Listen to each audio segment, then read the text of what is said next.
ప్రపంచ కప్లో భారత మహిళలు 3వ విజయాన్ని సొంతం చేసుకున్నారు. సీనియర్ ఆల్రౌండర్ రాధా యాదవ్, యువ స్పిన్నర్ శ్రీచరణి బంతితో బంగ్లాదేశ్ను కుప్పకూల్చారు. భారత ఫీల్డర్స్ అందివచ్చిన క్యాచ్ను పట్టుకుని ఉంటే ప్రత్యర్థిని చాలా తక్కువ స్కోర్కే పరిమితం చేసేవారు. ఇక ఓపెనర్ షఫాలి వర్మ ధనాధన్ బ్యాటింగ్ తో భారత జట్టు దూసుకుపోయింది.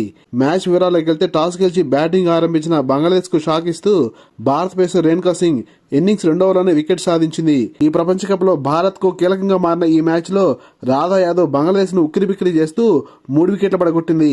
ఇక తన జట్టుకు కొండంత అండగా నిలుస్తున్న శ్రీచరణి 2 వికెట్లు తీసి రాణించింది.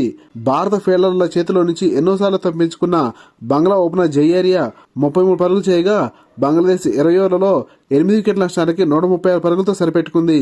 గెలుపుతో పాటు అత్యధిక రన్ రేటే టార్గెట్ గా బరిలో దిగిన భారత జట్టు 16.5 ఓవర్లలో 139 పరుగులు సాధించి ఘన విజయాన్ని సొంతం చేసుకుంది.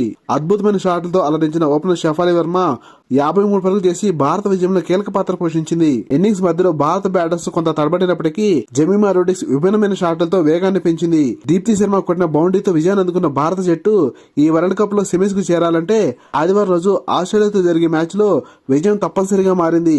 లేటెస్ట్ క్రికెట్ అప్డేట్స్ కోసం ఈ వీడియో లైక్ చేసి ఛానల్ సబ్స్క్రైబ్ చేస్తాను ఆశిస్తున్నాం. Thank you for watching.